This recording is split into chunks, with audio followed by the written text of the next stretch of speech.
Good evening friends. देखिए, काफ़ी लोगों ने एटॉमिक एनर्जी एजुकेशन सोसाइटी वाले में क्वेरी थी बहुत सारी।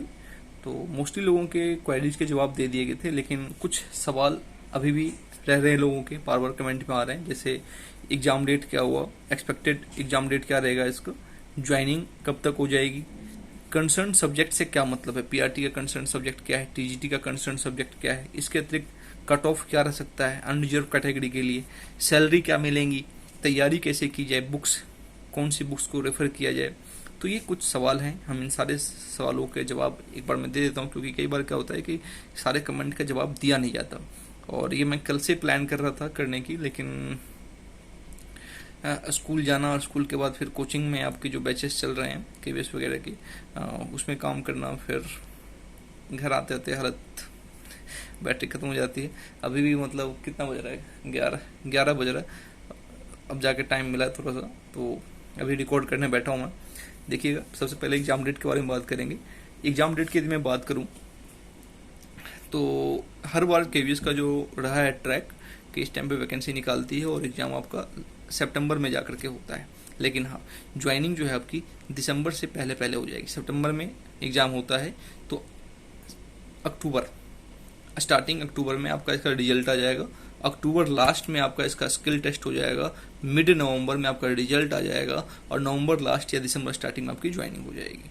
तो आई डोंट थिंक कि अभी तक कोई भी ऐसा एग्ज़ाम है टीचिंग सेक्शन में खास करके कि जो दिसंबर तक आपको कोई ज्वाइनिंग मिलने वाली है, किसी में नहीं मिलने वाली सिवाय एटॉमिक एनर्जी की सोसाइटी। तो काम फास्ट होने वाला है, बहुत जल्दी आप लोग मतलब जो नेक्स्ट न्यू ईयर है उससे पहले आप सरकारी कर्मचारी बन जाएंगे। तो इसमें आप जी जान लगा दीजिए, बहुत अच्छे तरीके से तैयारी कीजिए। ये आपके लिए जो कहता है मतलब एक जैकपॉट साबित हो सकता है एटॉमिक एनर्जी एजुकेशन सोसाइटी की भर्ती। इसके अतिरिक्त ज्वाइनिंग मैंने बताई दी आपको। नेक्स्ट देखिएगा, कट ऑफ की बात करते हैं। तो रिटर्न एग्जाम में 60% क्वालिफाई करना, मतलब 60% स्कोर करना कंपलसरी है क्वालिफाई होने के लिए। लेकिन मेरिट पीआरटी की यदि मैं बात करूं तो पीआरटी में 70 सीट है। 70 सीट में आपको 108 कैंडिडेट को स्किल टेस्ट के लिए बुलाया जाएगा, ये मैंने आपको बताया था। तो 108 कैंडिडेट को बुलाया जाएगा, 60 तो सबके रहेंगे, क्योंकि जो जिसके 60 रहेंगे वही मेरिट लिस्ट में जाएगा। तो आप इसमें ये मान सकते हैं कि लगभग 70 के आसपास कट ऑफ जाएगी, 70 के आसपास कट ऑफ जाएगी। लेकिन कट ऑफ जाने से बात नहीं बनेगी, आपको क्या करना है, मेरिट में आना है। क्योंकि 108 लोग बुलाए जाएंगे लेकिन सिलेक्ट तो 70 ही होंगे। तो आप ये मान के चलें कि आपका स्कोर 80 प्लस होना चाहिए, 80 प्लस होना चाहिए। फिर आपको सिर्फ और सिर्फ क्या करना है, स्किल टेस्ट को क्वालिफाई करना है, आपका सिलेक्शन कंफर्म रहेगा। हाँ, कुछ लोग जैसे मैं देख रहा था प्रतीक शिवालिक सर वगैरह कह रहे थे 90 प्लस। जहाँ तक मैं समझता हूँ मेरे मित्रों, और जहाँ तक मेरा अनुभव है इस एग्ज़ाम को लेकर के, कि ठीक है, प्रतीक सर का जो लॉजिक था कि वैकेंसीज कम है, लोग जी जान लगा देंगे, तो 90 प्लस का टारगेट करना तो देखिए अच्छी बात है। लेकिन ये मानना कि 90 प्लस वालों का ही सिलेक्शन होगा, ऐसा कुछ नहीं है, क्योंकि वैकेंसी कम है। लेकिन जो बोर्ड है, बोर्ड भी तो ऐसा नहीं है कि मतलब बिल्कुल सीटेड जैसा पेपर बनाएगा। पेपर का लेवल ठीक ठाक रहेगा। तो कट ऑफ लगभग आपका उतना ही जाएगा, 70 के आसपास, और फाइनल मेरिट में आने के लिए आपको 80 प्लस का स्कोर ठीक रहेगा। ये होगी बात। सैलरी की बात करें तो जो प्राइमरी टीचर हैं उनकी सैलरी जैसा कि है दिल्ली वगैरह में है, आपका 60,000 के आसपास रहेगा। ज्वाइनिंग करते ही इन हैंड आपका 60,000। जो टीजीटी हैं, किसी भी पोस्ट का टीजीटी हो उससे फ़र्क नहीं पड़ता। टीजीटी यदि आप 4600 पे ग्रेड पे ज्वाइन कर रहे हैं तो इसमें आपकी सैलरी जो बनेगी वो 70,000 के आसपास बनेगी। और जो पीजीटी लेक्चरर ज्वाइन कर रहे हैं, चाहे किसी भी सब्जेक्ट के ज्वाइन कर रहे हो, उनका जो इन हैंड सैलरी बनेगा 75,000 के आसपास बनेगा ज्वाइनिंग के साथ ही। उसके बाद आपका इंक्रीमेंट वगैरह लगेगा, वो अलग चीज़ है। इसके अतिरिक्त देखिएगा, बुक्स की मैं बात करूँ तो इंग्लिश सब्जेक्ट देखिए, ये जो मैं बता रहा हूँ सब्जेक्ट इंग्लिश, ये आपका पीआरटी में भी काम आएगा, टीजीटी में भी काम आएगा, पीजीटी में भी काम आएगा।